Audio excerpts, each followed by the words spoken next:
Boy, that song doesn't get any better than it does on a Wednesday when you're drinking a twisted tea. Welcome to the Good People Live. I am your host, Mark Riley, otherwise known as Riley, and I am here by myself for the very first time here in a live show setting. I'm holding down the fort for a Ken Knapsock, an Eric Bass, a Josh Macuga, and I'm going to do it the only way I know how, and that's an hour and a half of the poems of Robert Frost. So, if you'll join me, I'm going to start reading now. It's a new look we're going for. I thought maybe you would enjoy it. I'm kidding. I have no idea what I would not. That would be very boring, me just reading Robert Frost poems. But anyways, it is Good People Live. It is a Wednesday. Thank you for joining us here. Go to the GPA.fun. If you haven't already, there's some memberships there that you can look into. There's some merch there that you can look into. We have some great things on tap, merch, shirts, special events, streams, all that kind of good stuff. Go to the GPA.fun and check it out. That's some housekeeping up top. Ken Knapsock will be joining us in about 10 minutes. He's working on something. He'll be running in here. I have the space ready for him. We're going to do something special later, but I want to wait for him to get here. I'm going to check in real quick with the Hawaiian hunk, who's our technical director, who's switching right now. How are you, Ikaika? Good. I forgot my background's pink. It's nice and pink. You can't put anything else in there, just pink, huh? I could try. And of course, it wouldn't be Wednesday and it wouldn't be a live show without one of our fourth members who appears here and was able to come in person for the first time when he was out here doing a little Shinedown stuff. We have him, right? It's okay to bring him in, Ikaika? Great. So joining me right now, of course, is the great Eric Bass, all the way from South Carolina. Wow. How are you, my friend? Great. I like that. Be great. That's my go-to, man. That's I'm the great. How are you? Yeah, I'm good, man. How are things? We're waiting for Ken, so I thought you and I would just riff a little bit. I have my twisted tea here in the bucket. You can go to the GPA.fun. If you join the Bucket Club, $125 for the year. We'll get you all the special events we do. We do drink ups every month. We do special things. We watched Poltergeist with Josh Macuga at one point. If you sign up for the Bucket Club, you get this bucket sent to you. That's right. It's sent right to your door. And you can pour yourself a nice little drink like we're doing now. Mine is still in the mail. You're still in the mail. Oh yeah, but I was with you when you mailed it. Riley and I went and put my my bucket in the mail. That's right. Several buckets, actually, a bucket for each Shinedown member and a bucket for Mrs. Bass. A bucket for Mrs. Bass. How is Shinedown? So I was lucky enough to hang out with Eric over the weekend before he left. We had some good conversation, writing, all that kind of stuff. But I got to run into Brent and talk a little bit out there. You guys, how's the writing going? I know that we have so many Shinedown fans in the chat right now. I want to always check in with you guys. So we actually, Brent and I had written, I think we've talked about this before. We had written like 10 and a half songs before we got to leave. Brent and I write kind of slowly with each other sometimes. Right. You know, we take our time. It's actually more like we don't have an adult in the room to hold us accountable. So isn't that always how it is? Are you feeling like it today? No, I'm not feeling it today. Okay, let's go do something else. And that's why we get about a song a week done. Yeah. But we went up to write with our good friend Dave Bassett. Zach was with us, and there were four of us in the room. And anytime you get four songwriting brains in a room, things move pretty quickly. And again, we had Dave, who is our fifth Beatle. He's such an integral part of Shinedown in the writing form, and he was holding us accountable, and we got 11 more songs done in like 20 days. Wow. So we were literally on, we didn't work Sundays, but we'd get a song of like myself or Zach or whoever I'd kind of woodshed a little bit before we went up there and come up with a riff or something in a melody or a lyric, and we'd have a jumping off point. By the end of the day, most days we would have a completed song, and then Brent would sing the demo the next day, and we'd move on to something else. So that's incredible. It was a very prolific trip. Next week we're going to do a little more writing. Mm-hmm. Then we all the Shinedown fans, you're going to hear it here first, right here, May 1st. We start tracking the 7th Shinedown record. So, May 1st. There you go. 7th Shinedown record. This room. Oh my God. This room will be filled with all of the juju and the people and the really bad fast food and sleepless nights and whatever else fuels a recording session. That's will amazing. be here. And it's the very first time for your new studio, right? So this is the inaugural, or have you already been kind of recording and testing things out? This room that I'm in now in a different form was the room that Brent and I wrote the first 10 in was in this room, but it's just now it's in a different place. So I guess under this roof, we've done some stuff. I also produced a track for my good friends in a band called Madam Adam. Some people may be familiar with them. Those guys helped me out with the studio a good bit. And I figured it would be fitting if they were the first thing that was recorded here. So we did a track. I just got done mixing it today. That's awesome. It is slamming. It's awesome. But this will be the first like official Shinedown recordings that will be done in Big Animal, which is the name of the studio. Big Animal, May 1st. That's a GPA exclusive, everybody. I'm so excited. I was so lucky. I don't have an end date. I can't tell you. No. I can't tell you when it's going to be done. The fact that you're getting it up and you guys get together and do this, it's an amazing thing. I was lucky enough to hang out with you guys back in October, and I see what it's like. Yeah, and oh, I'm so excited for you. This is great. It's gonna be a lot of fun, man. I'm excited. We actually have the exact same team back together that we had for Attention. I made sure to why mess with it, man. That group of people we had working on that was awesome. So we're gonna be making some memorable recordings. I think we wrote some really strong, emotionally charged things for everyone. We actually did something Shinedown's never done before. We wrote a song about absolutely nothing too. We were, your brain's working 24/7, man, and it's going haywire, and you're trying to focus in on writing, these really meaningful things and finding great ways of saying, what do we always say, Mark? We try to say more in 6 words than most people can say in 600, right? Yeah, right. So we're trying to like work the noodle, man, and work it out. And we were so tired. We had this track and we're like, well, let's write a song about nothing. And we literally did that. We're like, we just picked phrases we thought sounded cool and put them together into this song. And actually at the end of it, we listened to it, and it wasn't really about nothing. We had written a song about the fact that we were writing a song about nothing. I think it's kind of what it ended up being. And you strung together phrases that you really liked. You made music to it, and then it like comes together in a beautiful way. And now you have a poignant song that probably will be a huge hit. Well, I mean, come on, that's how it's got to work. And this way, if anyone who's on this broadcast ever hears our record, if it gets recorded, because you write a bunch of songs, you don't know if it's going to make the record or not. But if it does make the record, we actually gave it away in the first lyric that we had written a song about absolutely nothing. And I think the first lyric is "Here's a load of nonsense." That's a great lyric. That's a great lyric. Oh man, I'm so excited for that. Sheila Toner coming in here saying hi. Does this mean Ebass is producing this one too? This means Ebass is producing this one too. Yes, that's what it means. That's what it means. Yeah, I'd said I didn't know. I'd do it if I was the right person. But I think the universe lets you know, man, that if you're the right one to take the helm on certain things. So I am definitely. I definitely know what this one needs to do. And super excited about it. Well, we were talking a little bit about that when we got to hang out, and you gave yourself some good credit. And I love that about you, dude, because you're like, I got to remember that. And you produced Attention. And it was a beautiful record, and it was beautiful. And I was telling you the story of how I shared a song with my friend and how it affected them in Get Up. And how beautiful it was, and especially in the producing of it. I was telling you, man, when those at the end there, you're bringing up some choral notes here, you're bringing up a little bit of the bass here, you're bringing up some piano here, and it just at the end of Get Up, I'm just like, Jesus, man, I cry sometimes just thinking of the power of what you guys did, how what it means for the two of you, and then the producing of it. I just love it.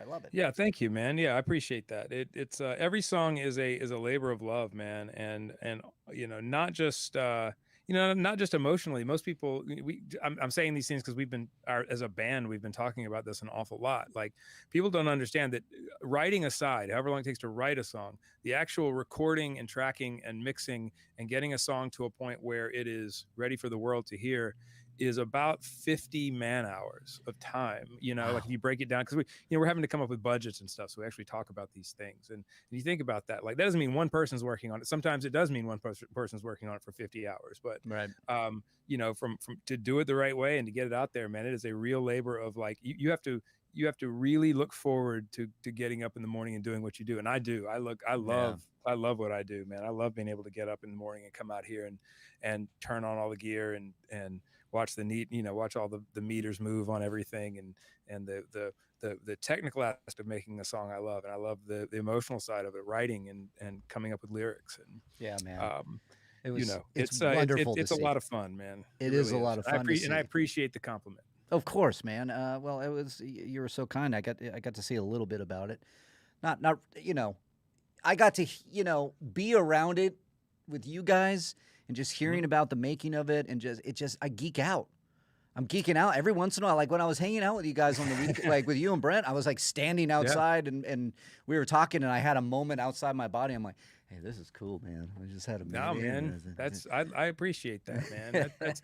I geek out too, though. Like, so the same way you geek out about music stuff, I geek out about movies. Oh, yeah. And here's the thing, we've talked about this. Ken Knapsock and I are very similar. Like, we haven't seen we're not movie watchers necessarily, but I geek out on the making of movies and what goes into it. Like, I love watching documentaries on the making of movies. Yeah, and I've said this before. I am a giant Kevin Smith fan, but I've only seen about 3 Kevin Smith movies. Really? But I enjoy listening to him talk about his process, and that's what I geek out on. Yeah. I also geek out on scientists and stuff. Like, everybody knows who Eric Weinstein is, or his brother. You've been telling me about this. I geek out on these people, man. These theoretical mathematicians and physicists and stuff who are I think are the most important people in our world right now. Like, those are like my rock stars. Like, I geek out on those people, man. So I get it, dude. Like, you get a glimpse inside of a world you wouldn't normally get a glimpse of. It can be so exciting, man. Yeah. So start teaching me new things I don't know about. Writing songs and mixing up songs and producing songs. That's something that I love music, of course. That interests me. Science, hell yeah. Pull back the veil. Tell me stuff that learning. I love learning. Learning's the best, isn't it? Yeah, it is. It totally is, man. I need, I've got, and that's why I love hanging out with Riley, because Riley always teaches me something about when we're writing stories or scripts or whatever. I'm learning because I can apply what I know about songwriting and about conceptualizing ideas to script writing or to story writing, but there are definite differences. Yeah, man. And Riley keeps me from walking off of cliffs and stuff. Well, that's a great compliment. I appreciate that, my friend. So nice of you to say. Everybody in the chat, thank you so much for joining here. This is Good People Live. We're on the Good People Association, the network, the live network right now. It is GPA. Go to the GPA.fun. Again, if you want to check out some fun membership things that we have offered there. Like I said, our bucket club, you get a bucket if you sign up. Without further ado, though, I do want to mention that a certain man is entering the building now. Somebody that's going to help us get this show going. Somebody that is here grabbing. There's a twisted tea. Would you like a twisted tea? The great Ken Knapsock is joining us here. Oh, everybody. Oh, he's going to finally take over. Oh, it's Zach Myers, Fred Eric. Huh? That is how I'm eternally known, by the way. Zach Myers' friend is here from Shinedown. Hey, everybody. Oh, this is how are you? Come on in here. How you doing? I'm good. Can I pour you a drink? I'm watching my Dodger closer on my fantasy team blow a save. That's been frustrating. Hi, Eric. I understand. Hi, Ken. How are you? Good. I miss you. I miss you too. Look at that. He's just pulling serious withdrawals, man. Yeah, no, I got to get to the live chat to make sure I'm not missing people talking to us. Yeah, one of the things, actually getting to hang out with all 5-2 of you in person was, I just think you're a swell cat, and I miss our barbecue times together here. Oh man, look, let me tell you something about the Wood Ranch, ladies and gentlemen. God, the Wood Ranch is good. Did I say something wrong? Should I have even said it by name? No. Yeah, you could say Wood Ranch. Yeah, my Good People Association brethren took me to the Wood Ranch, and I let them order for me, and it did not disappoint. Yeah, that was a good time. That was the time that I drank that extra scotch that I shouldn't have drank, and that was or two. Yeah. Look, we apologize to that waitress for all the things you said. Yeah. That was the time. Hey, look, we did leave her a good tip though. We did. So we did. She, we always make sure to do that. We talked about that on a recent episode. Yeah, right, exactly. you know, so she got well paid for Riley to drool on her in a COVID-friendly manner. COVID-friendly manner. I wanted to know about he the was drooling ribs. everywhere. He couldn't keep it in. He was just No, it's great. you know. Also, I joked about Eric's height. He's the same height as me. That's part of the joke. That is part of the joke. Yeah. Lauren Romo in here with a super chat. Thank you so much. Writing, does this mean some behind the scenes with new Shinedown album for the GPA? Wink, wink. I think didn't we talk about this? I think we did. talked about this. I think we did talk about that. I think there may be Shinedown album updates on the GPA. There will be. Wow. Yeah, we've been there talking will be, about actually. some We things, talked about this. some synergy that can happen Yeah, man. as we For work sure. through. Yeah, he announced that they are going into the recording studio for the 7th Shinedown album. 7th, right? Yes. Is that what he said? May 1st. It was a GPA exclusive. They're going in May 1st to start recording the next album. That's correct. Is that how you play bass? I've watched the videos. I need to study how Eric plays bass. Is that no? Is that You like, got to am I put close? You got to No, put that's- fire behind it and a lot of jumping off of boxes and in the air. But I think you've got it basically right now, Ken, because I can read your mind. I know you're thinking about chicken nuggets, and that's one of the things I do on stage is, especially when we have BW3 nuggets showing up after the show for after show food, I cannot think about nuggets. So as long as you're thinking about nuggets, you've got it down. That's awesome. Is there? Do you envision a scenario, Eric, where at a Shinedown show, you guys are playing, and then lights go out, and then lights come up, and me, Josh, Riley, and Akaika are in the place of all of you, and we see how long we can go before the audience figures it out. I like that idea. I like that idea a lot. I think it would last exactly 30 seconds. I think 5 seconds in, they'd go, 30 is generous. Yeah, 30 was generous. 30 is generous. I had to amend what I said and go back 25 seconds. 5 seconds Let me in, ask. it'll be just silence. Yeah. Yeah, let And me then ask the you a booze. question. How long do you think GPA Live would last with just me hosting? I think I think it would do a while, longer. actually. Definitely longer. Definitely longer. I'd say those 2 times are about. I would give myself about 10 seconds. How long did they say the Big Bang took? Like it's like they get into like milliseconds of time. These massive events taking place. That's what it would be like. Yeah. In both scenarios, just a massive explosion / implosion then explosion of suck. Yeah. Either way. Mhm. Yeah. It'd be like the crowd would be like for 1 second be like, is something up? And they'd hear me go, Fever Dog. And they'd be like, this is not Almost Famous Live. What is going on? I see he's more of a Mississippi Queen guy. Mississippi Queen. Yep. Yeah, I can do a great cover of End of the World by REM. So if you want to do that, we could do that and Of the see what they world. think. Kristen McGee says 3 seconds, which is 3 seconds generous. is It's generous that any woman thinks 3 seconds is as fast as we'll go. So Right. I'll say this, man. Like, just our fan base is so rabid for Brent Smith that if Brent Smith wasn't on stage and it was just the 3 of us other clowns, they would not up there. It wouldn't last very long anyway. Yeah. Either. So That's comforting. It's yeah. So That's comforting. there you go. What did I miss? There's a reason why there's no Smith Bass record out right now. Or I'm sorry, Bass Myers. Bass Bass Myers. Myers. Yeah, right. Bass Myers, though, does seem like that's the sporting goods shop you both need to open up. That's true. Actually, we discovered something doing these demos this time. Is Zach's and my voice together singing like we had this one song where we wanted like this quiet feeling of a choir in the background, like a real soulful choir. And he and I got in the booth just to kind of cover for what would, when we track the record, we'll get a choir in the studio. And we got done tracking and it was like, we sound really effing cool together. Nice. Like we sing together a lot, but we haven't done a lot of stuff like that together in a recording session where it's just he and I in a booth singing simultaneously and doing different harmony parts. And we got done and it was like, no, that's the choir that's going to be on the record. And it's just me and Zach. So, hey man, you never know. A Bass Myers record may be in the future. But just doing it's all choir music. Yeah, this is just you two doing hymnals. Oh, I like that. Especially knowing that guy now. We had ourselves probably a 30-minute conversation on Halloween. Yeah. And so if it falls through that you guys don't make your album, I would like to write a Halloween movie with Zach. I think we could do it. I think we could get a Halloween movie under our belt and get something out there. Because my God, that guy. He loves loves his everything Halloween. He loves everything Halloween so much that he dated a girl who starred in one of the Halloween movies. I mean, but back in the day before he was with his wife. Well, okay.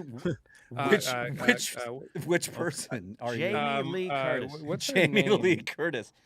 No, it wasn't Jamie Lee Curtis. One of those really bad like mid-level Halloween movies that happened. I think Sequel in space. Yeah. I forget her name. okay. I can remember. I'll come up with it. But she was in one of the movies or something. It was probably Halloween 4: The Return of Michael Myers. It might have It was been one of those middling ones. She's friends with Kristen Stewart, and they showed up at a show we were at, and Nice. we ended up drinking way too much hanging out with them, and I name dropped. Yeah, I did. I name dropped Kristen Stewart just now. Kristen Stewart Makes me feel good. You mean That's okay. No, but She's yeah, they're technically friends. my friend's landlord. Why can't I remember this She girl's really? name? I can't remember this girl's name. Wow. Maybe it's better that you don't. I don't know. Yeah. Did you do the chips? We have not. I wanted to wait for you to get here, and so I just buried the lead. Yeah. I do want to hear Thanks, more. Ken. I do want to hear more about Eric drinking at parties. Kristen Stewart? Yeah, weird story. Yeah, Kristen Stewart is technically my old writing partner's landlord. Yeah. Wait, hold on a minute. Go back. Yeah. Your old writing partner's landlord. Yeah, but like her mom is kind of the one that runs it, Jules Stewart. Okay. Yeah, it's a weird connection. Yeah, it's weird. Small world. I have nothing to do with it. But Yeah. small world. Yeah. Okay. Wait. She was actually super chill, man. You know, Yep. you never know what to expect, especially like kind of like she's. I mean, maybe I'm speaking out of turn here. Maybe she's kind of seen as maybe a little unusual and that kind of thing. You never know what you're getting, and That was she couldn't have been. yeah. She couldn't have been cooler, man. She was super nice. I actually made. What did I make? I made. I think it was like I had this tendency to fix oatmeal with what's the Asian hot sauce that you put on the red stuff? What's that stuff called? Sriracha. Sriracha. I put sriracha in oatmeal and I eat it, and I think it's awesome. It's kind of like this weird like Thai oatmeal thing that happens, and I think I made that for them. Okay. And I was drinking some wine that was like Elvis's wine or something, or like had Elvis on it. It might have been Elvis's wine, like the wine that he is. Anyway, I don't remember. I was just completely trashed and hammered, and they could have been really annoyed by me, but they weren't. They let me make them sriracha oatmeal. And Okay. My God. you know, Okay. yeah, I don't know. Some questions, some follow-ups. Yeah, sir. please.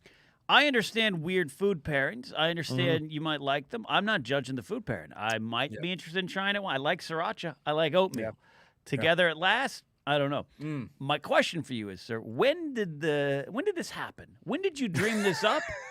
Or when was this an accident? Why did this happen? Bus life will yields some very interesting food. We have what we call redneck nachos. Redneck nachos are this is a Brent Smith invention. Redneck nachos are simply Triscuits with melted Velveeta cheese on or Kraft single squares on top of. Well versed in those. I like that. So I've done redneck that. nachos, we have that. Man, God, I like that. you know, birthday cake Oreos, but you take all of the filling out of each individual Oreo and you stack it up to where you have like a quadruple stacked Oreo. Right. But it has to be birthday cake because that's the best kind. So bus life yields weird food. Like it yields weird things. Like you just I want to try something new. My life is I have an exciting life for 2 hours a day. The other 23 hours of the day, I don't know what to do with myself. So I'm going to invent the weirdest food ever. So yeah, that's where sriracha oatmeal came from. We need to get a bus thing. We need to get a crew for GPA. Go on the bus. Yeah. We need to go on the bus. And we need to document this kind of stuff. Yeah. And then you eat sriracha oatmeal and you can't take a shit on the bus because you can't shit on the bus if you've just eaten sriracha oatmeal and drinking wine and sriracha oatmeal together. That sounds like a Riley heartburn special. I don't know what your bus driver's name is. I'm going to call him Pete. Hey, Pete! Pete! Pull over at the next gas and gulp. Do you guys we talked about hot bagging, right? We talked about hot bagging. Yeah. So he doesn't pull over. We just Eric's day is Eric's day is hot bag it. Kristen McGee points out Eric's day has 25 hours in it because you said you said you have 2 hours that are exciting, the other 23 aren't. You're on another plane of existence. No, Eric has learned how to transcend time, and he has one foot in the future and in the past. It's really weird. And now you know why. And to bring this full circle, now you know why theoretical mathematicians are the people that I geek out over because I can't do math. Can't do math. Wait a minute. That's fine. How many? You weren't here for that. Okay, I'll remix it a little bit for my benefit, I guess. How many theoretical mathematician trading cards do you have, or posters? I said I have the Eric Weinstein trading card. That's all I've got. Okay. But I'm fascinated by the guy. So Okay. I love listening to him. He talks about things like octonian numbers and Oh, yeah. and Tits Freudenthal magic squares. Ooh, that's a and- great porn and IQ thi- and- category. Yeah, and things that make our universe run, but nobody understands, not even him. And I love listening to that stuff. Okay. Yeah, I love starting to listen to that, and then I get confused, and I just go back to ASMR haircutting videos. Oh yeah, dude. The Come on. ASMR haircutting videos.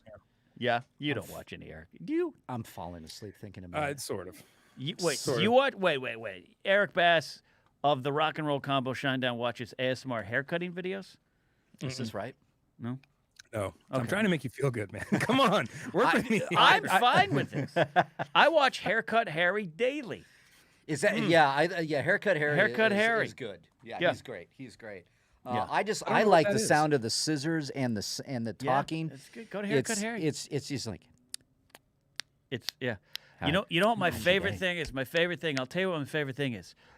I love studying. It's relaxing. But you go watch these haircutting videos because a lot of them they're not intentional ASMR. They just go do these videos, but they realize they get more hits, so they don't do any talking in the videos or music now. But just listen to it. studying That's it. barbers around the world, but also around the country, particularly like on Route 66, the original Route 66.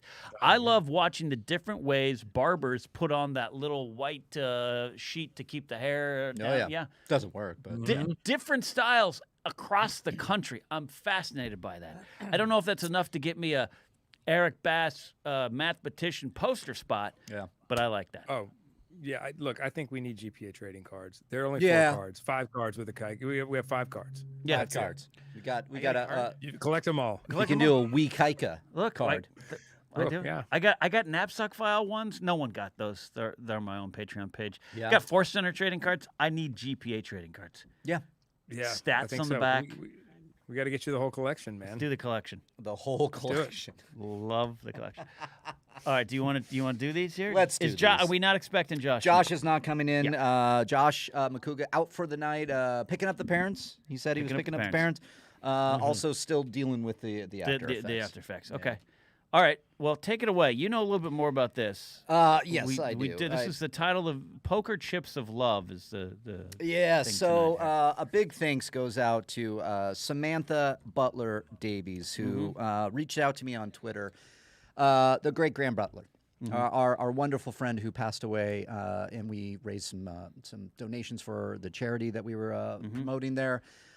Graham has these wonderful chips that he was promising me via Discord. When we were talking, he was a member of my Patreon. I think he was a member of your Patreon. He was one of the very first Bucket founders, Clubber founder member here. And Samantha reached out and said that she had these special chips. So I do want to read the note because it's read just the note. it's really beautiful. And we've been waiting a while to do this. So Samantha, if you're watching, thank you so much for this. She writes, "Dear Mark, I said I had a mission to complete for Graham. So here it is. The Star Wars Celebration 2019 chip is what he was planning on sending you. The other chips are rare and only are giving to 5 who are awesome. The Flying Badger poker chip, only 10 exist. And I ask that you keep 10. one and give the other 2 to Ken and Josh. So we have the special Flying Badger chips that I'm going to keep one. Okay. This is for you, my friend, and one for Josh that I'll give him. And then I have the Star Wars Celebration That's great. 2019 chip that he wanted to send me, and it was Freedom. Samantha, this note came in, and of course there's a picture of Princess Leia, the silhouette of Princess Leia, which is perfect. Yeah, that's just the best. It meant the world to me. She said, one day I will find myself on the West Coast and maybe we can, our paths will cross. That's a promise, Samantha. Yeah. You come anytime. The GPA studios are open to you. We'd love to have you. This is one of the best gifts I've ever received for the GPA. It was something that was special. I know that Graham, I miss that guy every day. And funny enough, I think Graham got one last hello into me because I had this weird tech channel on my Discord, right? Yeah. And he sent a message that I didn't see. And then a couple weeks after he passed, I had an alert on my Discord. And I went in there and I didn't get to the right alert, but I saw a message in that forum that I didn't check before. And I clicked on it and it was Graham. Oh, yeah. And I had one of those moments, Yeah. you know, where you're like, it's like, does not compute. Yeah. And then I felt him. Then he was like, no, mate, that was for you, man. And I felt that was a moment of Graham saying hello to me. So Samantha, I just this means the world to us and me, and thank you very much. And I see Jesse. Jesse Roach in chat says, I think it's a beautiful idea. Could be to put the chips in a shadow box and hang it in the office. We might have to do that. This is great. I might try to walk up to the camera and get a close up shot here. I'll say this. I don't want to put pressure on the situation. But Graham, big Star Wars fan, and we like the Space Wizards too. He loved going to Star Wars Celebration. That's where I had met Graham a few times. So 2020 got canceled, of course, in Anaheim, and Graham had tickets. And I remember Graham being he was the first to be like, it doesn't look like what's going to happen. I'm going to have to pull off. But he still had the tickets to the celebration. So Samantha had some effort, but got the tickets transferred to her. Great. So in Anaheim 2022 Star Wars Celebration, she's come on out, and I said, well, we're going to have to make a special effort, and we'll meet up. We'll figure it out. Have a Graham Memorial there. Absolutely. So we'll look forward to that. GPA Star Wars Graham Butler Memorial. I love that. we'll do that. So we're going to do a point. That's what the Star Wars fandom is about. And, you know, I know that it had a tendency to devolve a few years ago into something else, and there was these factions and all this stuff, man. We are all here because of Star Wars. Like, I know you guys because of Star Wars. Right. You guys know Graham because of Star Wars. I mean, you know, Graham's spirit is the spirit of Star Wars and the Star Wars fandom. You know, it's absolutely true. It does, and it's like that. You know, there's the divisiveness. We don't subscribe to that stuff. We love. You seen a Star Wars movie? Do you like it? Great, you're a Star Wars fan. That's kind of the way it is for me. I can't. Do you know how I get? You're a Star Wars fan. Yeah. It doesn't make there's no requirements here. But there's no requirements. No, did you ever pick up one of those wrapping paper innards and go? Whoa, whoa. Guess what? You're a Star Wars fan. Star Wars fan every day. Yeah. Here, I'll try to get close here. Yeah, let's show this off because it's one of those great designs, the flying badger. There we go. Is it gonna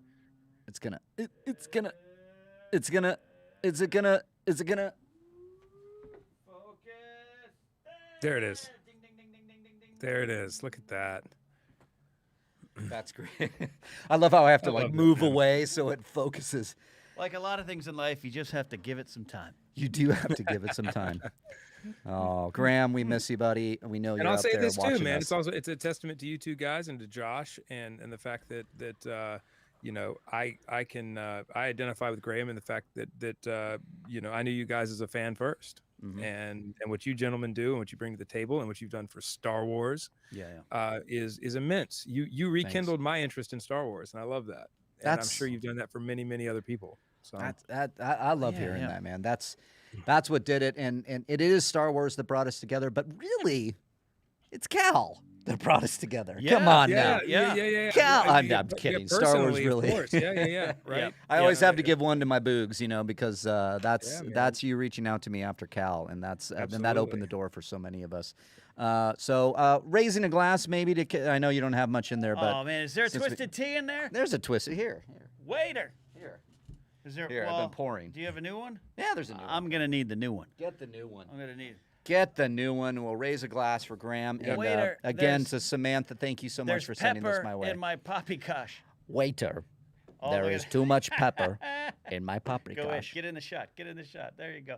We have this beautiful 2021 Chablis twisted tea from the region of the Texas. That's a good one. How does it smell? Yeah, let's do some wine tasting. We got to back to the Riley Everyday Wine Pairings. Yeah, let's do the Riley Everyday Wine Pairing. Making some good satire. Lauren Romo. So Lauren. We only know Lauren Romo because she hates us for Star Wars. I mean, likes us for Star Wars. Gosh, I said it wrong. I read it wrong. Well, The Last Jedi is a masterpiece. They all are. I've told Ken this before. I'll say it again, man. Pardon me, I don't remember exactly when this was, but you did something on Force Center that was I think it was your favorite moments in Star Wars or something, and it was just Ken by himself, and it was like the most. I put it on when I was going to sleep in a hotel room. I don't remember where I was. I think I was in Europe somewhere. I might have been in Russia or something. I was pretty far away from home, and Ken's voice, it had this very old time radio show feel to it, man, with just Ken talking about the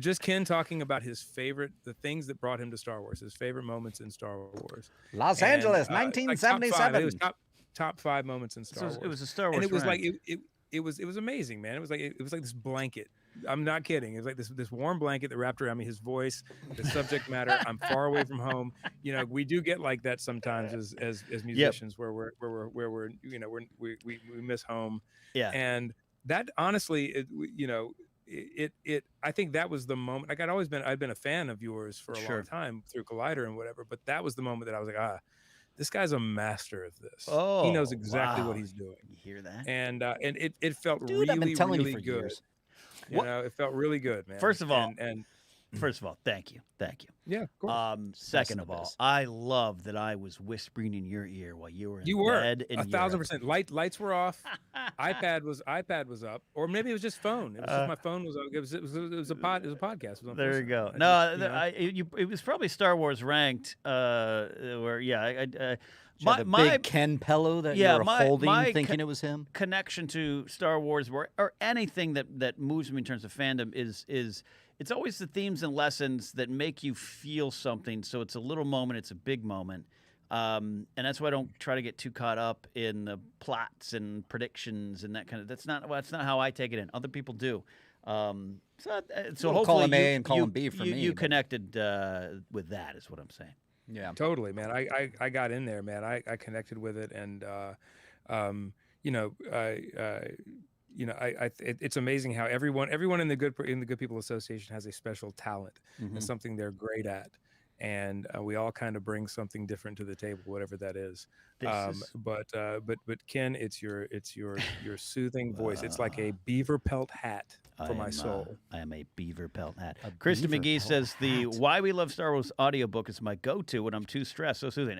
Yeah. If you guys haven't, a lot of people don't know. I don't mention it much anymore. Do it. I did write a book called Why We Love Star Wars: The Great Moments That Built a Galaxy Far, Far Away. And then I got to do the audiobook, which is great because I had to audition to do my own book. I love that. They almost really shut up. They almost didn't take me. They almost did not take me. Yeah, it was down between you and I believe Stanley Tucci. I would have seceded for Stanley Tucci. Was it really Stanley Tucci? No. Okay. And it was a lot of fun, and I got to go 4 days in audio recording booths, and you know them very well. Eric, with just that hermetically sealed, soundproof kind of studio. You're building one. You got one there behind you. Yeah, man. And it's a great way to do it, and it was a lot of fun. And I love the audio book even better than the printed version because I got to kind of almost edit, correct. There's one dumb factual error got in there that I just had overlooked, and I never corrected it, and it kept me up at night.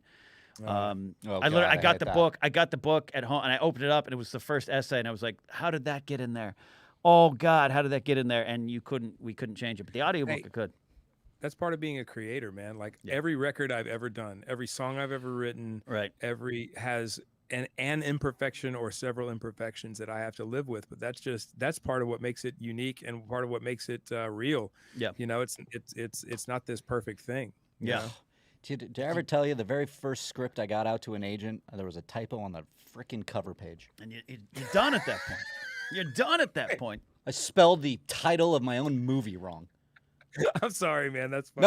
No, it was the worst, and it was through Adam Winkleman, our great friend Adam Winkleman at the time. He's like he worked his magic. It was Gersh, and I got this script to an agent, and this agent called me and went, "How did you do this? How did you get it here?" And I'm like, "Oh, so this is it." And he goes, "Yes, it's not good. You're not supposed to do that." And I thought to myself, "Yeah, it's the typo on the cover page, wasn't it?" The typo. Son of a. Could is there I respect you saying if you listen to a Shinedown song and maybe you're like, oh yeah, I'd love to re-record it or look at it, but has there ever been like an actual just grammatical error in a song? Has that ever happened? Well, Zach Myers is in chat Zach right Myers now, is so in we should chat. ask Zach. Yeah, Zach is here, Zach, my friend. Zach, what was the word that Brent came up with when we were writing recently? He said something. So Brent has these things called Brent-isms. And look, he would, if he were here, he'd be laughing along with me, so I don't feel bad about it. But Brent famously was in a marketing meeting with our record label and said, "Look, we got to worry about." We got to worry about the primary markets, the secondary markets, and the third dairy markets. I mean, the third dairy, third dairy markets. Third dairy. He came up with another Brentism in a writing session recently. He said some word that didn't make any sense, and I forget what it was.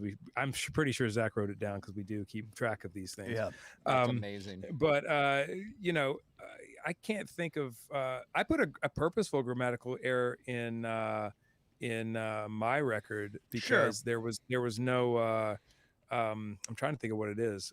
It's terrible I brought that up and I can't remember what the word is, but it had no past tense or something, and I made it past tense on purpose because I thought it worked really well. Right. Things like that'll happen, but look, we catch crap for like people want to analyze art, right? So I just saw Halley's Comet, she waved, blah blah blah. Halley's Comet only comes around every 75 years. There's no way you could have seen it because it's not in the sky. And, people will literally dig in on those things. You're like, shut up. Just shut up. Listen, listen. How do you know Halley? It's named Halley's Comet Come on. Right, from Haley the scientist, not a woman. How do you know it's a she? Blah, blah, blah, blah, blah. It's like, ugh. Nobody knows. Zach says third dairy, ballernist. Ballernist. What was he trying to say? It was baller. I mean, you need to have some ballerness capabilities, I guess. If you're, remind me, Zach. I was in back. I still know what we were trying to say. He was trying to say something, and he said baller because it makes no sense out of context. Ballerness, third. That's great. Third. But he said ballerness, third dairy, other. But yeah. So like we have our own personal grammatical things that will sure, because it's art. Yeah. Yeah. So anyway, that's neither here nor there. I think there is there's something on one of our new demos that needs to be present tense, but was said in a past tense way that I got to fix when we do the record. But we try not to let those things go. It's like you're just creating. Like when you're writing, man, it is haphazard, as you guys know. Creating anything. The thing about songwriting is that everything's a first draft. There is no the second draft is when you go in to produce the record or whatever. When you're writing the song, it's like everything is first draft. Right. So maybe and I am a language snob. Yeah. I can't spell for shit. Yeah. Right. But I'm a snob for the English language. Same. And so it's painful sometimes with that stuff, and you have to go, hang on, wouldn't it be better if I want everything to be proper, but then you realize art isn't proper, and you sometimes have to leave those things like that. Listen, one of my favorite lines that my grandmother taught me: if you know the rules, you can break them. Okay, so if a past tense word rhymes better with Halley's Comet, then you put it in there. That's what you use. That's Zach right. brings up something here. It says ballerinist. Ballerina. When we did the Second Chance video, there's a girl dancing in there, and she's a ballerina. And Brent would in interviews say that she was a ballerinist. And here's the thing, man. Not wrong. My great friend. I'm in a band with my three best friends, and it is so effing cool to say that, and it's absolutely true. But part of being a best friend is you're going to get ribbed a little bit. Yeah. And kidding. My friend Brent Smith will make up some of the and you just want to it's cringeworthy, but you don't want to, in the moment you don't want to correct him about things. We should. The other day, I know I'm throwing him under the bus. He's going to come after me for this. The other day, if he's listening right now, we can give him a StreamYard link. We'll get by the way, here. one of the most intelligent people I know. Sure. Right? But the English language sometimes to be such a wordsmith, which he is, no pun intended with the last name. Yeah. He gets things wrong sometimes, and he was trying to say like a health czar, but he kept saying Khazar because it has a C in front of it. Sure. And I didn't call him out in front of, in the situation, but as we were riding down Canaan Road, I'm like, hey, man, by the way, I meant to tell you, it's not Khazar, it's Czar. Like the C is silent. Sometimes Czar is spelled with a T, and it's also silent. So, Well, it's like, don't, just letting you know. for future reference, because I could see him in an interview saying Kazar, Is like, it- like in public, and it would just be really bad. Is it chasm or chasm? I don't know. Ask Yeah. John Kerry. He gets it wrong. It's chasm. We all know chasm. that. John Kerry is just he's Yeah. full of self-importance, and he was Yeah. chasm. It Chasm. sounds makes me sound amazingly important. And someone named Kelly Bass is in the chat. I don't Oh know if boy, you know yeah, her. Kelly. Is, Um, If we do like a GPA presents the Shinedown special, whatever that is, can we do a game where we have like 10 Brentisms and you guys have to define them? Oh, Totally. Yeah. 1000%. Zach's got a list of them. Zach- He keeps track of them, so he knows all of them. Or maybe it's, since you guys probably know the context, maybe other people try to guess them, yeah. or we Yeah, choose the yeah. right one. But you have three Multiple options. choice. Yeah. Ballerinist, like all right, that one kind of makes sense, but maybe Yeah. Ballerinas. Oh, there's some really, really good ones, man, and I'm not thinking of them right now. sure. We also have things called Bat Magic Records, and Bat Magic is our fake side project band of Shinedown, but we come up with really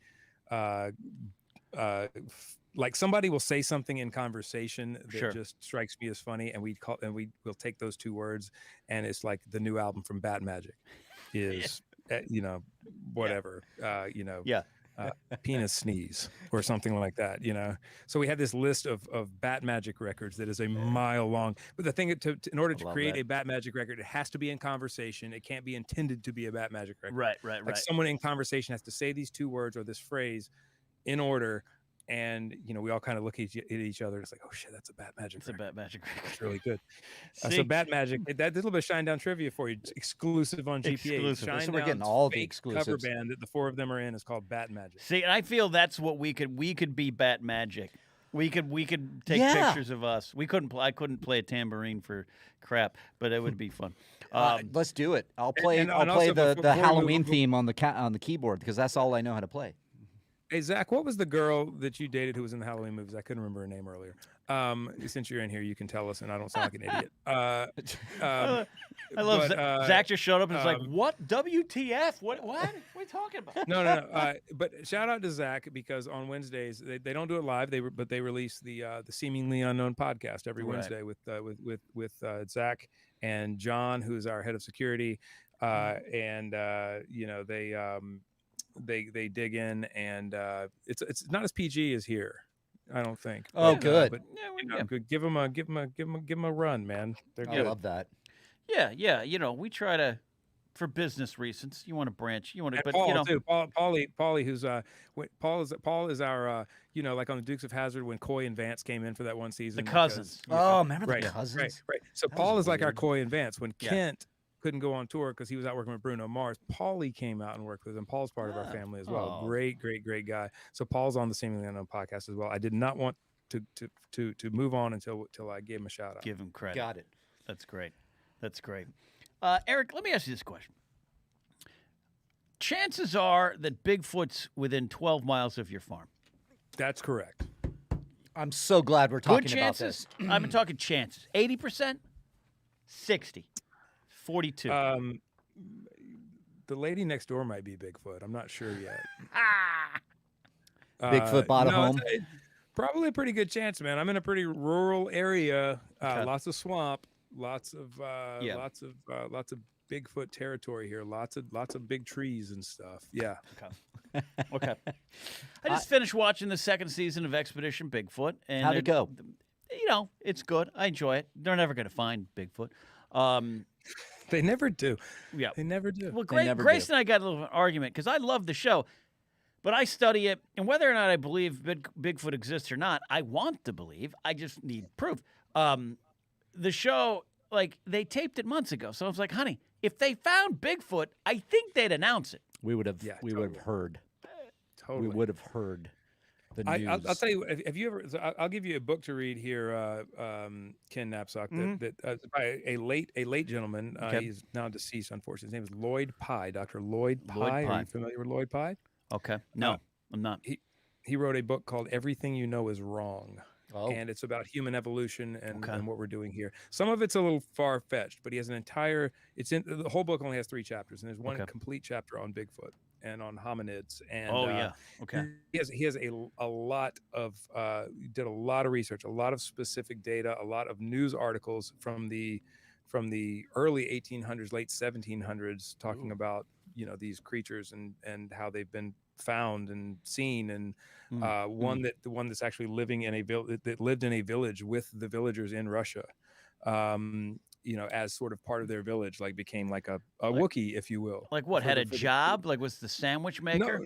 No, but like lived amongst them, like they took it in. Okay. Basically. They would leave a mint on your pillow every night. It's documented stuff. I'm not making fun. I want to know the context. No. But I'm saying, like, I'm because look, I question everything. I'm majorly skeptical, but I'm also majorly curious. And goes hand in hand. So anyway, Lloyd Pye's book called Everything You Know Is Wrong. It kind of goes down he was a student of Zecharia Sitchin. I don't know if you know who that is. I don't know that. So he kind of goes down a path of it goes into ancient Sumerians, and aliens, and that kind of thing. But aliens. There is an entire section dedicated to hominids, and it's extremely insightful. So I want to read this. Look, I like this stuff. I just I know soon, eventually, we're going to be out to the Eric Bass and Friends farm. Oh yeah, and if we wander too far from the path, I want to know what my chances are of survival. Of Bigfoot. You're more than you're more likely to get shot by a drug dealer than. Which is what happens across the street from my house. That was the thing. That, all right, maybe I'm not leaving the farm. Eric and I were enjoying some morning coffee one day, and then it was just like. Okay. Oh well, no, we're out here on Johns Island. So Johns Island is the second largest island in the United States, if I've got my facts right, next to Long Island. Mm-hmm. Oh, I was gonna say, I was gonna make a joke, but that makes sense. Yeah. So it's a large rural island. It's really cool, man. Lots of it's got its kind of we're out here kind of on our own. We've got our own great restaurants and our own culture out here a little bit. But the great thing about being here is I could walk outside my door right now and fire off as many rounds as I want to. Okay. You can shoot guns on your property. You can do whatever. So the weekends out here, it sounds like you're living on a giant shooting range. Yep. Okay. Yep. Let me ask you this. You mentioned. So I launched my drone and went looking for it, and they probably would have shot that down. Yeah. Let me ask you this question. You mentioned restaurants. Is there a Cheddar's, a Bob Jones, a Chili's? What's on the island? No, none of the above. I think there's a McDonald's, and that's kind of the only chain thing out here. Maybe a Popeyes chicken. Maybe right. Is that Popeyes right? works. Maybe. Okay. No Jersey Mike's. That's kind of there's a major intersection where there are a couple of fast food joints. Everything else is super foodie food. Foodie food. I like Mark's that. had some of it. Mark and I. That's oh God. Yeah, I know. I don't know. We really shouldn't tell that story. Let's not tell that story. Oh yeah, not that one. Yeah, I heard that was a medical need to question. Yeah, okay, that's fair. The one where we both thought we were dying. Yeah. You, me, yeah. Oh. Hey man, I had a weird night last night. Me too. Why? And I was like, oh, we both had food from the same restaurant. That made me feel much better. There you go. Oh, there Jesus. you go. South Carolina. I thought I was dying. He thought he was dying. We were just glad we connected and talked to each other. We died together. Like, we're not dying. We just ate the same food last night. That's fair. That's fair. That's good. All right. Okay. One of those nights. Yeah. One of these You can imagine. nights. You can imagine. Oh man. Oh. Yeah. What else is new? What you got, Ken? We all have stories. We all have stories. True story. I don't know. I'm running ragged. How you feeling, Ken? I just came over from this library class teaching podcasting to teens. Yeah, how'd it go? It's okay. Any future knapsocks in the group? No. It's okay. No, here's the thing. Let me tell you something, kids. The art of broadcasting is lost on a generation, and that's okay. Times change. You don't want to hold on, but you've heard me rant on it before. I think I did it even on the Positivity Report. Hosting is an art form. Yeah. Broadcasting is an art form. Yeah. And they all just want to sit in a room, say, hey, guys, smack their gums, smack gum. And I don't mean to be Clint Eastwood and Gran Torino, but they just want to know where do you go to be famous? versus the art of broadcasting, the art of communicating, the art of leading a conversation, the art of momentum, the art of Pass the ball around. passing the ball around. The art, I'm a character. Ken Knapsock on air is not a real person that lives in real life. That's a version of me that's on air. Like, they don't want to know any of that. And everything I need to learn. I should have been in your podcasting class. yeah, I'm Well, telling next you. I'm telling you. But that's the Listen thing. to Ken. The previous, this one was hyper focused towards teens and preteens. Okay. It's a hard sell, and I've done some guest teaching in person, and they don't want to learn. They're kids, right? I get it. And again, styles change. Otherwise we'd still be like, all right, here, everybody. Like, I get it. Styles change. But we did one for like all ages, and that was a really productive class because you had a lot of people, middle-aged, lower, late 20s, doesn't matter, of all different backgrounds and everything. And when they're focused and like they want to give something a try, that was the most productive classes. And there's a lot of folks, whether or not they go on to have good podcasts or even could be good hosts, doesn't matter. They have great ideas, and it's like, give it a go. Like I always say, when people are like, I'm thinking of doing stand-up, do it. Do it. You might not be good at it. Most people aren't, but do it. Me playing bass on stage in front of 40,000 people, I don't think I'd be good at it. No. Yeah, but I sucked at it at one point. And that's the thing that so often gets forgotten is if people are chasing fame, not what they love, right? Mm-hmm. I became good at bass and guitar because I loved it and because all I wanted to do was sit in my bedroom and do it. I became great at recording because I discovered after I started learning how to play bass and guitar that I enjoyed sitting in a dark room by myself making silly instrumental songs with 4 stereos hooked together, and xylophones. That's so often the thing that gets forgotten, man, is that just find what you love, learn how to do it well, and perhaps you can make a career out of it, whatever that means. And if you do love podcasting and that is something you want to do, then just jump in and start doing it, and you'll find your footing. You will suck at first. Everybody sucks at first. Yeah. It's no secret rather that I've told you guys that I'm enamored by comedians. I'm enamored by the writing process. I'm enamored by the fact that you get up there on your own and your success or failure is 1,000% on you. And I'm Brent Smith just tried to FaceTime me while we're on here right now. That's why I jumped over. He's like, what kind of you making fun of my men? What? That's totally Should have brought him on. That's totally what's happening. Shoot him a StreamYard link. Yeah, right. Let's give him the StreamYard. Yeah.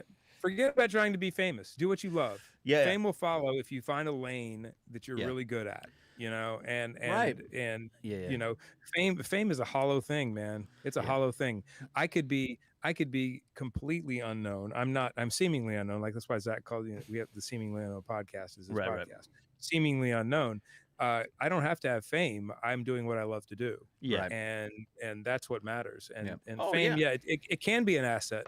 It can also be a really terrible thing too. So chase what you love. Chase what you love to do. Right. Whatever that thing is. And go about it with reckless abandon, man. I encourage that. So do that. I totally agree with that. My neighbors are getting into the streaming game. I saw their trash. We're thinking of doing a live stream. I dropped some trash off at the dumpster, and there was some microphone boxes and some lights, some ring lights. And I was like, somebody's streaming here. Yeah, all right. well, but that's the thing. It's at the beginning of the lockdown, it was mind-boggling. Every trying to get the microphones? ring light, webcam, or microphone sold out. Gone. It was like the world went, we're indoors, we're starting a podcast. Yeah.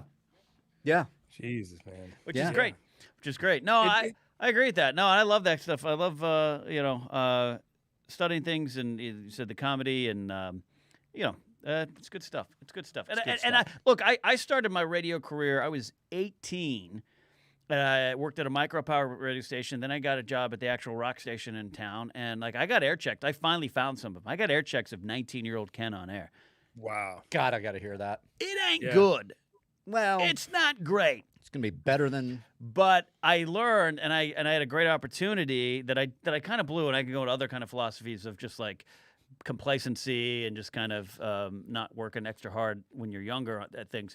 So when I lost the radio gig in '98, I was kind of empty-handed. I had to move to, I had to, but I wanted to move to LA. You know what it was? It was a Yoda thing. My mind was not on where I was. I was like Luke. I was off dreaming. Dude, come on. I did that so many times in my writing career. I told you the story of just sending it out. It was like I was, there were things, mistakes you make. Yep. You learn. Yep.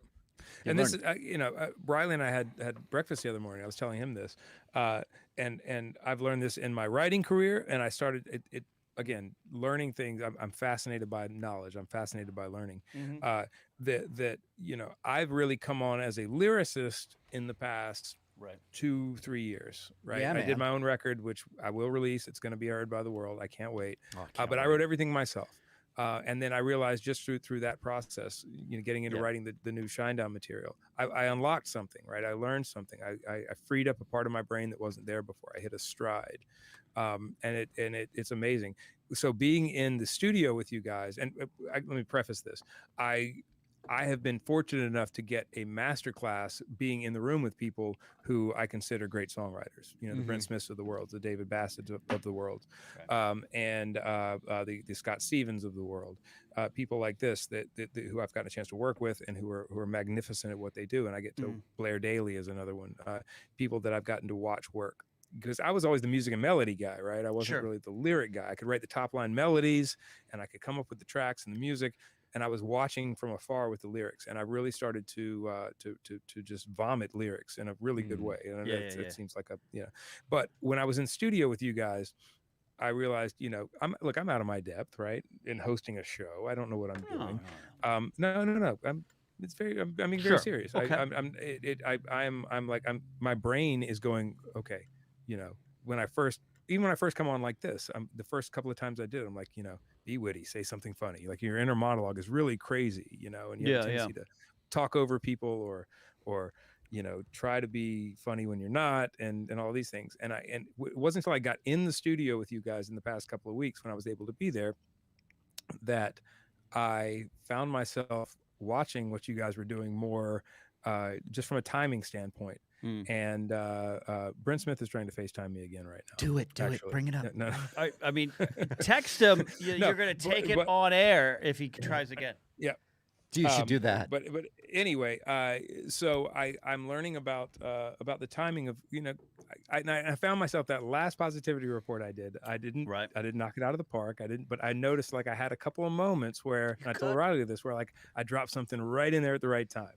And it was just like the beginnings of starting to learn how to do what you guys do. There's such a nuance to it and an art form to it that people don't understand. I tell you what it is. I hate with a capital H, the shoot the shit shows, because that's a lie. You're not shooting the shit like you're just hanging around at a bar. This is a show, and you have to know what that actually means. Mark Ellis is a master at it. It looks normal, like you're all hanging out. It doesn't mean everything is pitch perfect. It doesn't mean you don't step on each other. But I hate, let's just do a show where we shoot the shit. That's nothing. That's boring. This is a show. It's a character. It's a point of view. I communicate with this stuff.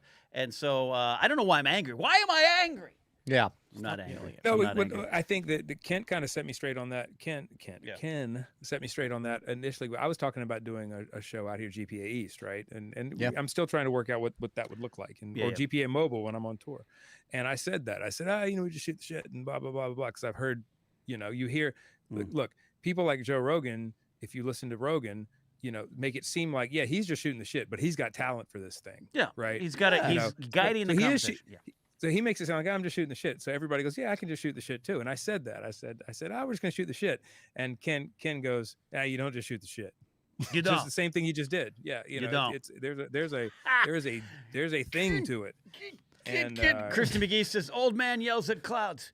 Oh, pump harder, boy. Well, the reason for me is I've been talking comedy philosophy a lot lately too. Talk about comedy. This is I love when I get drunk on Twisted Tea and I get to weird spots. But it's because I'm fascinated with music, right? Because like I tried when I was in morning radio. One of the reasons I didn't have a good morning radio career is I wanted to be a songwriter.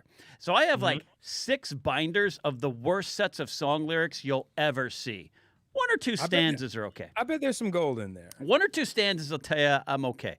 But I grew up loving music and I love it. And I'm like, I could not just hear the stories of Shinedown or anything. I'm fascinated about just being a band, because I studied the Beatles like a lot of people, and the Beatles are this template of how to be a rock band in a way. It's Spinal Tap is how you fail at being a rock band. Right. But it's fun. I'm so fascinated, and a lot of comics want to be rock stars. I'm in pro wrestling, or have been off and on for 20 years. A lot of pro wrestlers want to be rock stars in comics. Actually, more comics nowadays.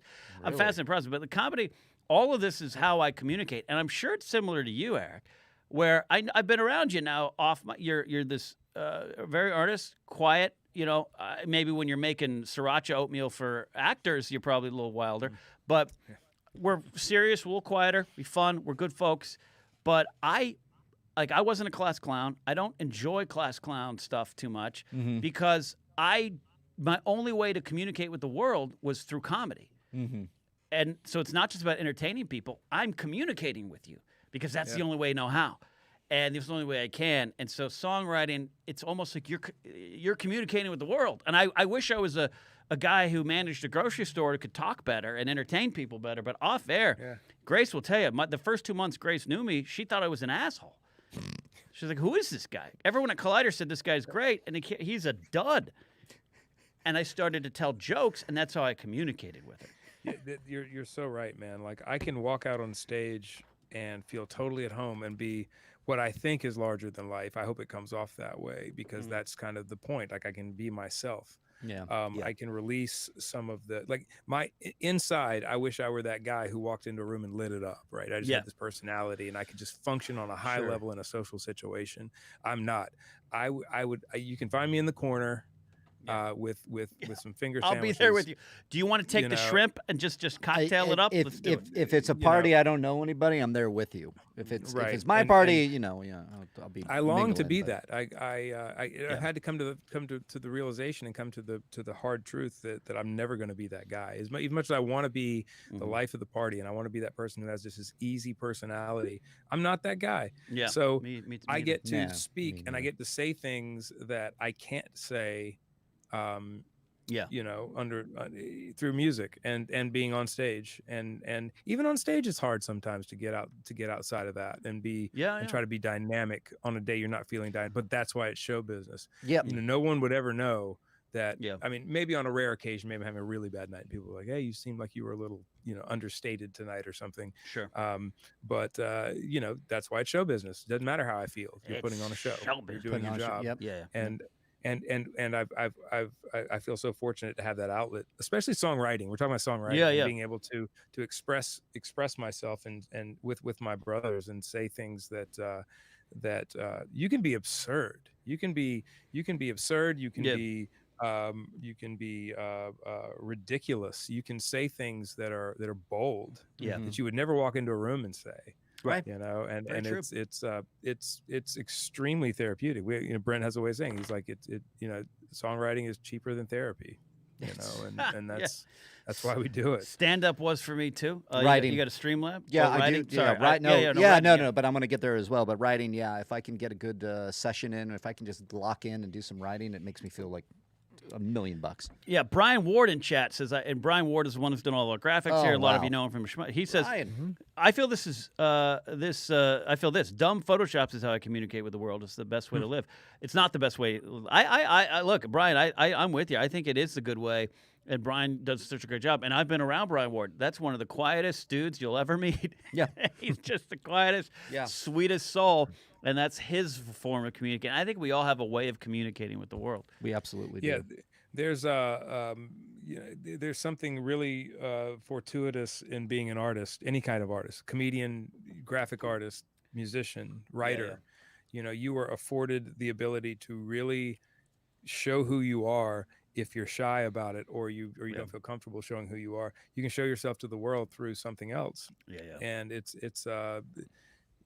I'm the luckiest person in the world to have that, because I would be God knows what I would be if I didn't have that. Art has saved me many times. Just getting out there, putting pen to paper, writing, it's very therapeutic. And that's why it matters so much. I mean, it matters. Putting yourself out there is something special, and whether you get the not praise, but and I know it's tough. You put out art, people are going to have their opinion. We put out shows, we get occasionally, we're told we're not doing whatever. A lot of people. I'm not for everyone. My Saturday night Knapsock show that I put hours of work into every week is my least listened to piece of art I put out. But you like it. But it's my favorite thing. Thank It's you. my favorite thing. Thank you. GPA stuff notwithstanding, let's. Yeah, I read it that way. Yeah, it's your GPA. And they're always gonna be quit. critics. There can't be art without critics. Yeah. That's right. That's So, right. They need something to and- critique, and we have the art. Catching up with some comments. We got a Streamlab. We got a super chat coming in. Yep. David Taylor says, breaking news, Ken is ghostwriting the next Shinedown album. Not true. No. But Brendan Schwartz says, how much do we need to raise to have Eric perform one of Ken's songs? I don't think there's enough money in the world. I don't know. I'll have to find. Be careful what you wish for. I have to find the songwriting book. I mean, Eric, I did it. I had enough song. I would put them into albums and name the albums and have that's my third album. If I only had musical talent, that's what it would be. Ken Knapsock released a white album. I had a double album. It was called Wide Right, Wide Left. Eric Bass performs Knapsock, dressed That's as amazing. Asajj Ventress this Wide time. right, left. I like doing songs in Star Wars drag, so I'll do Ventress this next time, who's my favorite Star Wars character, and I'll Ventress is great. Ventress is awesome. Sheila Toner says, watching Eric on stage is one of my favorite concert moments on earth. The intensity nice. and energy you put out is incredible. Brent may be the greatest frontman, but you are a great performer, sir. So Yeah, you are, man. Well, thank you very much. I appreciate that. Yep.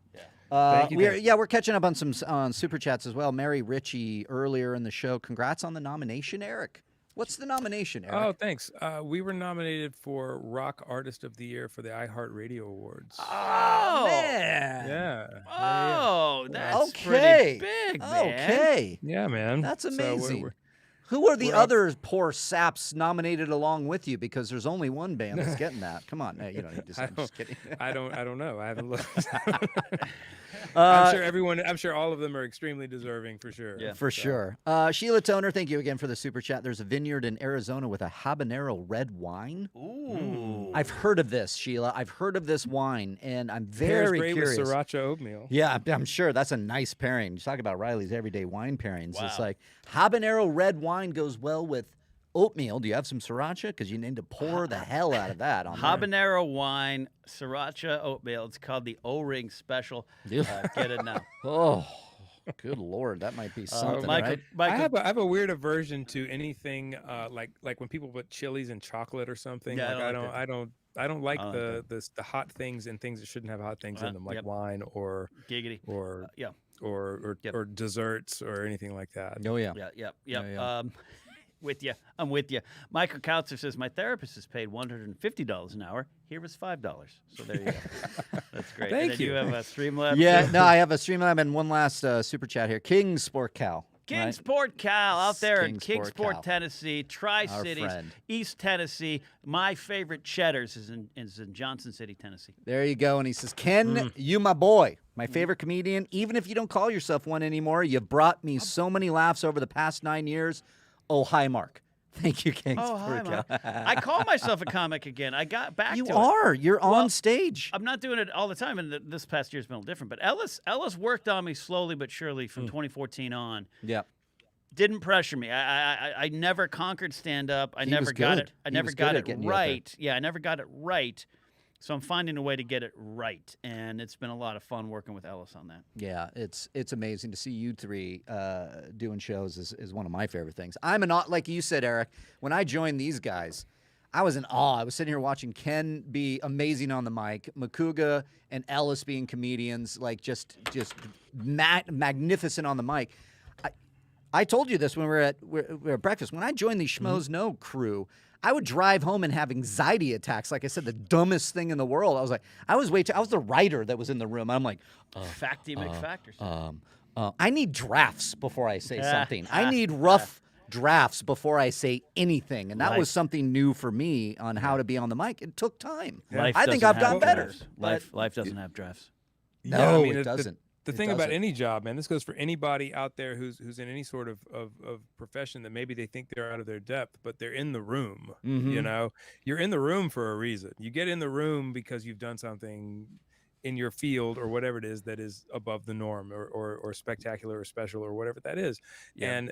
And maybe your job in the room at that point is just to take notes. And that, I guess that's what I was talking about being live with the GPA, was I got to sit there and kind of, you know, assess my worth in the situation and realize that I am not up to the I'm not up to the standards yet. I'm on special teams right now, and so therefore I'm going to just, you know, get my hits in when I can, but do it, you know, but learn about how to do it, you know. You're in the and that goes for kickoff anybody in any business. If you're in the room, you're in the effing room, for a reason. Yeah, you know, you're in the room. And so Very you true. don't get invited in the room for no reason. That's true. Yeah, Sheila Toner. Sheila with Toner with a Streamlabs here. Streamlabs.com/goodpeoplegpa if you want to get one of those in. Thank you, Sheila, for this. Loving this episode.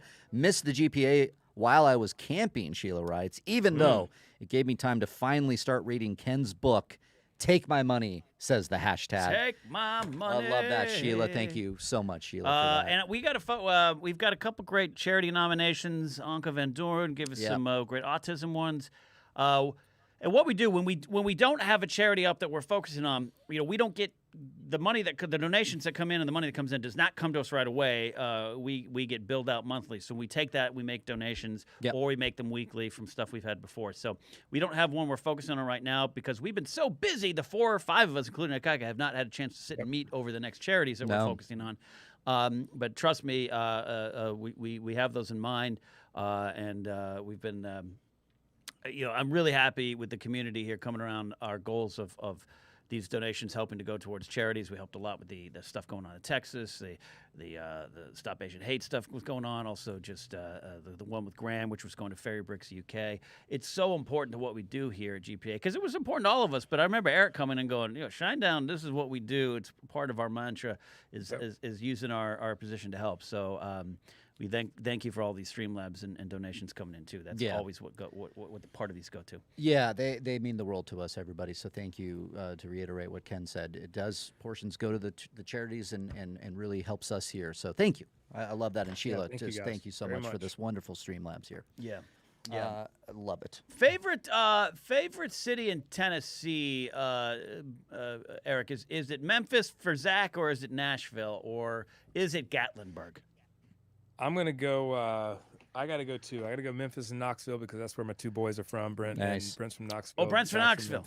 Good zoo there. So, I've been to the Knoxville Zoo. Yeah. Nashville because they have a haunted hotel. Okay. That's everything. That's everything. I used to love Nashville, man. I used to really love Nashville. I had and it's just kind of turned into you know, I don't know, LA light in a way. And not that I mind LA either, but it's like it's not what I'm. It's strange the way that place has changed over the past 10 years, you know? Because I was last there in 2008. I loved my time in Nashville. It's going to be, you wouldn't even recognize it. Really? Yeah. Kelly and I were going to buy a place there. We actually had, we'd put in an offer on a little horse farm there. Wow. We were going to move. Some things went wonky with the inspection on the house, which actually ended up being a blessing in disguise because we decided not to buy the house. And I went back the very next time I went back to Nashville. I remember calling Kelly and going, I am so glad we didn't come here. Really? Wow. It just, the charm just overnight just kind of floated away. Oh, that's did it just become? It was sort of replaced with this Disney charm, Disney World charm, right? They're still trying to keep the charm of Nashville, but it's not authentic anymore. Mm-hmm. Gotcha. It's generated charm. It's weird. That's interesting. Yeah, because look, when I go to New York City, I love Manhattan. I love Times Square, but I totally understand that it ain't Ed Koch's New York anymore. Like, I totally get that.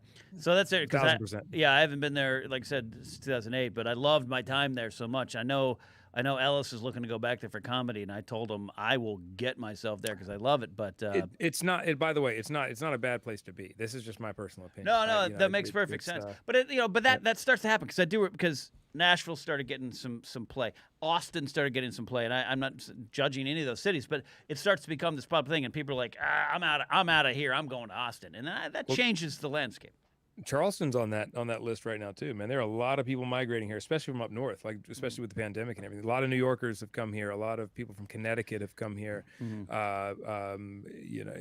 We're growing. We can't keep up with the growth. So the same thing's happening here in a way.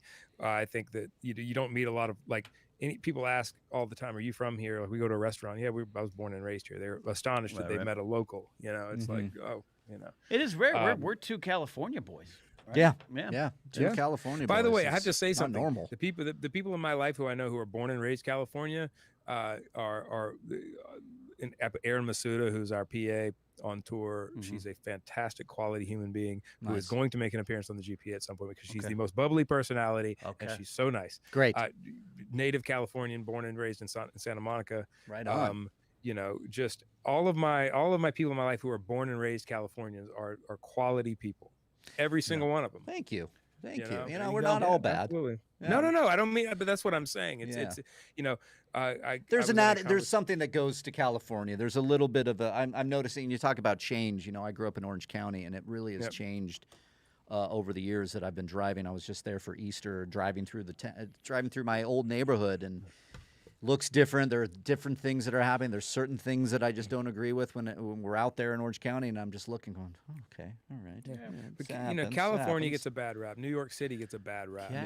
Both of those places get a bad rap. You know, you say California, everybody just thinks Hollywood, right? I mean, that's honestly what everybody thinks. And if you spend enough time in that 3-mile square, you know, you're going to see some things that you don't like, and you're going to meet a bunch of people you don't like. But you get outside of that, and it's just people living their lives and being human beings, right? And that's what I mean. Like you go to New York, you hear all these stories about hard New Yorkers and blah blah blah. But there's a sense of community in New York City that I've never experienced anywhere else in the world. I love my town. And you have to experience these things. So don't rely on everything you hear. I'm just saying that the people that I meet who are born, and by the way, this kind of I know several people who were born and raised in New York City. Same thing. Like, you know, they're quality people. So I know that and I'm guilty of it too, about sometimes giving LA a bad rap or something. But look, it's a stretched out city. It's hard to find its center. There's several centers. You just got to find your center out here in LA, and then it works like that. Yeah. Finding the center is good. And to your point too, Eric, New York, I've always met good people in New York. Every time I've been out there, I've been mistaken for a native for some reason. They're like, where are you from? I'm like, it's those steely good looks, man. Yeah, right. When I'm like, Orange County, they're like, Florida? I'm like, no. No, California. Joel Ralston says, check out Chattanooga's Walking Bridge, an excellent view for a beautiful day. I've never been to Chattanooga. Chattanooga's very pretty. Yeah. I've been to Gatlinburg. I've been to Pigeon Forge. There is a great Bubba Gump Shrimp Company on that main drag. Bubba Gump Shrimp. I love chain restaurants. Hot damn, they're my favorite thing. Yeah, they're good. Chain restaurants are great.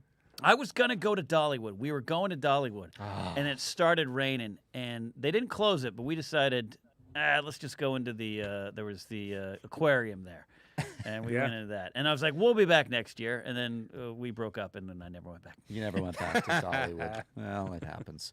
I guess that happens.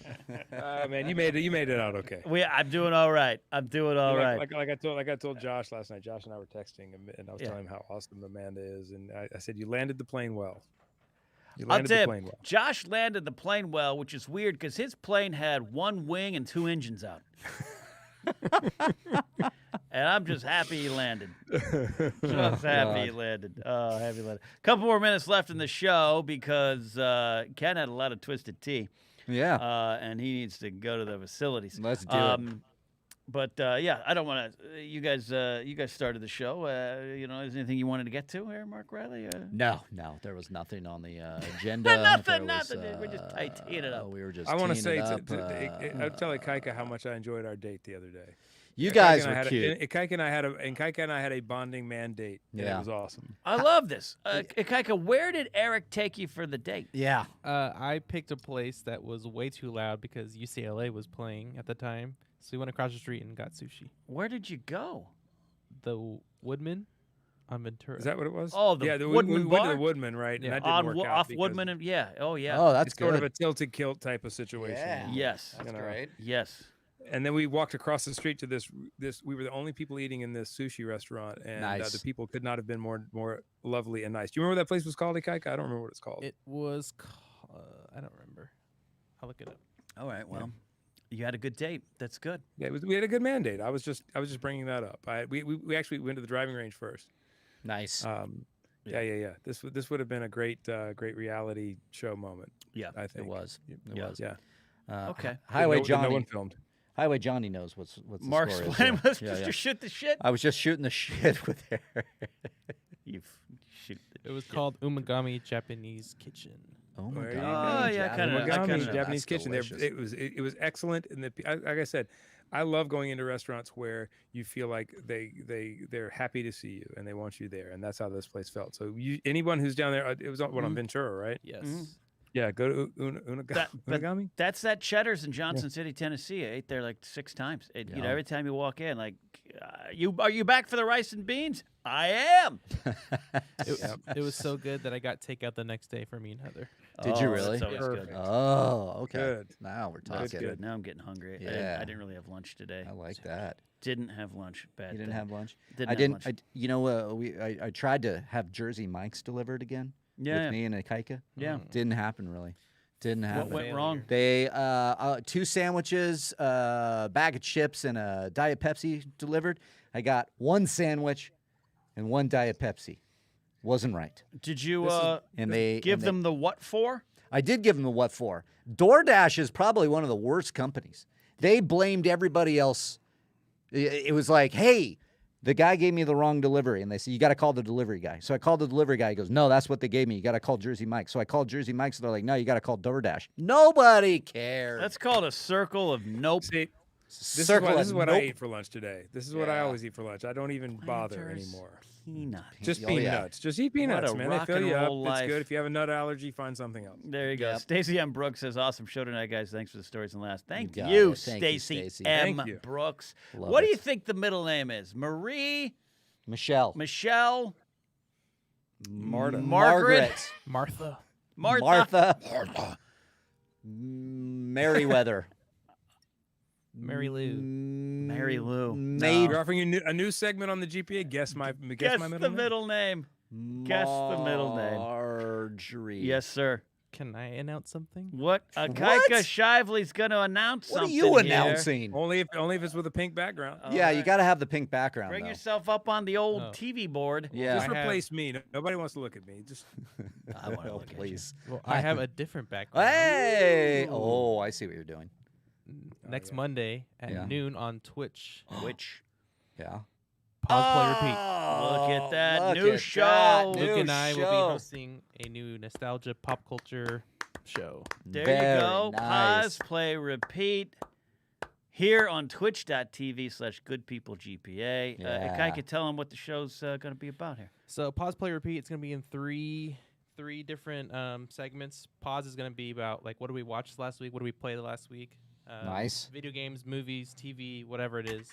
Play is gonna be brief news, but it's just gonna be like what are we excited about that's coming out. Mm-hmm. And repeat is gonna be our nostalgia segment, which first episode is gonna be Teenage Mutant Ninja Turtles. Yes. And the following week, because Mortal Kombat is coming out, will be all about Mortal Kombat. Yes. There you By go. the way, a huge part of Mrs. Bass's and my dating history involved a Sega Genesis Mortal Kombat. Like, we Nice. played that.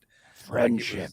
Yeah. Like yeah, man, just like up in her room, just you know, Ooh. most kids would have been having sex. We were playing Mortal Kombat. That's Nice. about right. That's some That's good. about right. And then sex I there. discovered sex, and I never played video games ever again. Yeah, that's what usually happens. Man, It's a I- better joystick. I'm still playing. I'm still playing video games.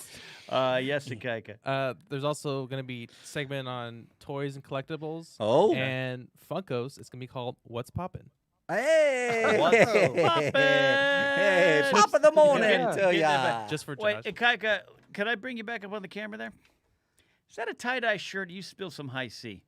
That's a tie-dye shirt. It's a tie-dye. Oh, Nike shirt. okay. Ah, look at that. Mickey. Now we owe Disney a bunch of money. Hey. Thanks, you, Kaika. Hey, Mickey, you're so fine. You're so fine. You blow my mind. Hey, Mickey. Hey, Did I've told the story. The weirdest ever moment in my life, Eric, get this. I was in a Whole Foods, 3rd and Fairfax in West Los Angeles, Oh yeah, been there many times. buying food. It's a good Whole Foods. Good Whole Sandwiches. Foods. Sandwiches like $16. Yeah, yeah. I was buying food. Hey, Mickey comes on the Muzak. Hey, Mickey, you're so fine. You're so fun. You blow my mind. Hey, Mickey. In front of me, in line, was Tony Basil.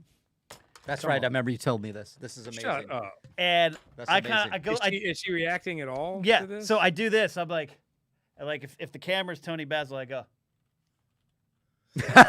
And she does this. She goes.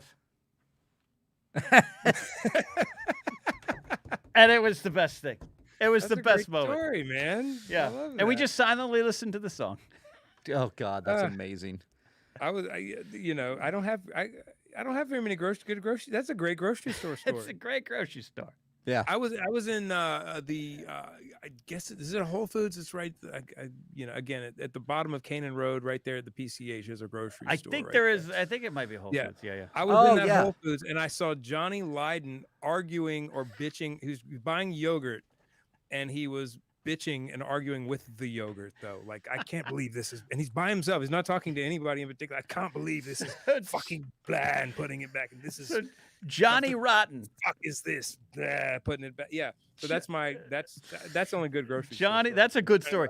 Johnny Rotten, or John Lydon of Public Image Yeah. Limited, yelling at yogurt by himself Oh, yeah. is pretty good. That's amazing. That's all I've got. Old man But yells at your cloud. story is way better because you had the moment, you engaged. It was crazy. I mean, come on, Yeah. come on. What are the chances? What are the chances? Yeah, that's a good one. All right. I just felt sad. Yeah, no, I just it's felt fine. sad. I was shot. I think I was at Amoeba Records shopping next to Johnny Knoxville once.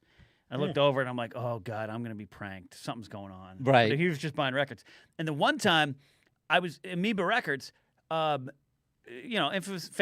sometimes infamous spot. I was there and I look at and it's Ben Montench, the keyboardist from Heartbreakers, and Gee. like no one else knew. And I was just like, Heartbreaker. I Yep. didn't say it, but it was cool. I love little moments like that. Yeah, Billy D. Williams came next to me in the urinal, at the stand-up Wait, urinal. Wait. Wait a minute. Rephrase that. You better rephrase Yeah, that yeah, one. yeah, that I should sounded, rephrase that. That sounded sounded weird. too much. Yeah. You and me and Billy D. We're tight. Billy Day Williams stepped up into the urinal next to me That's better. while I was We're the Good urinating. People Association, ladies and gentlemen. Good people. And anyways, Billy D next to me, and I just went, Yeah, that's all you can do. and then I looked, and he looked, and he went, That's I had that moment in the urinal with Robert Plant. there it is. wow. You I know, mean, come just- on. Well, I mean, he's 12 feet tall, He used to I'm stuff 5'0" those jeans. Yeah, he used to know. stuff those jeans. and I just said hello, and he said hello, and that was that. And then because I don't want to be that guy, but Yeah. who did want to be that guy was my guitar player and my singer, because they cornered him outside in the hallway and got pictures with him.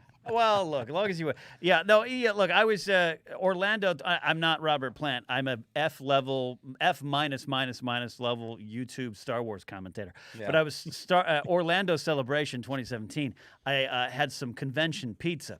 So you can guess where I was heading pretty fast. Yeah. And I went into the stall there, came out from my meeting, and someone was waiting outside the stall. Was like, hey, how you doing? Big fan. I was just waiting for you there. How you doing? Oh, Nice to meet no. you." I was like, you don't want to talk to me right now. No. You don't. Hey, man, you got to accept those moments when they happen and be gracious. And That's I'm true. sure you were, and you thank them very much for being a fan. I did.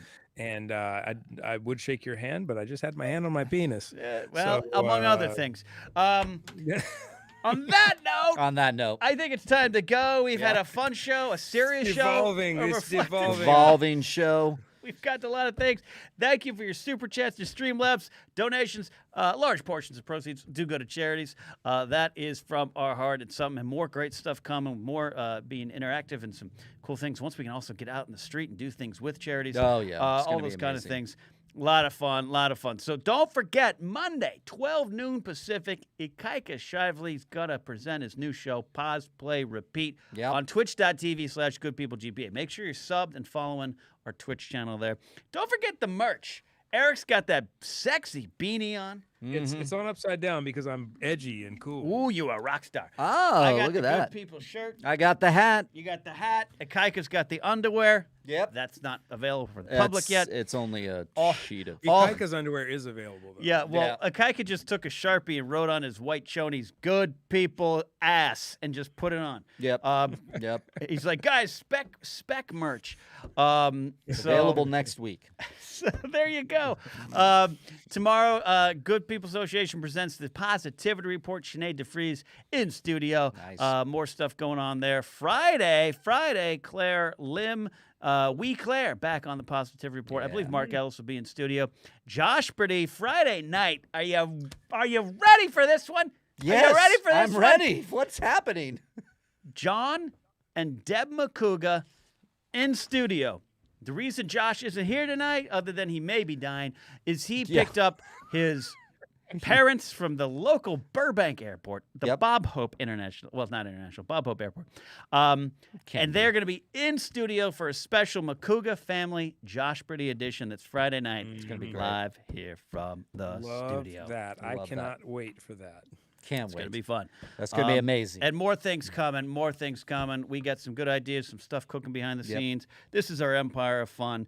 That is Mark Riley. Final words, everybody. Mark. Final words are good stuff happening here. Go check out the GPA.fun if you want to join our memberships, guys. We have so much fun coming up. Drink ups every month. Special streams that only you get over there on the Bucket Club and the Founders Club. Go check it out.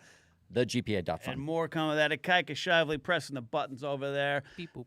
And, of course, Beep boop. over there in GPA East on an island behind a wall where it's only him and Bigfoot, it's Eric Bass. Thank you, Eric. Of course, man. Thank you for having me. I miss you guys. I know. It was like summer camp being over with. It was so fast. It was fun. It was really You fun. got to come man. on out again. We'll get out there. It's going to be a lot of fun. Look, man, there will be many more of me at the GPA and you guys at the GPA East, and we will be front and center together again before you know it. Absolutely. But I always enjoy our time together. Absolutely. As do I. Let's go. We'll see you next week. That is it for GPA Live this week. Peace, my friends. Peace.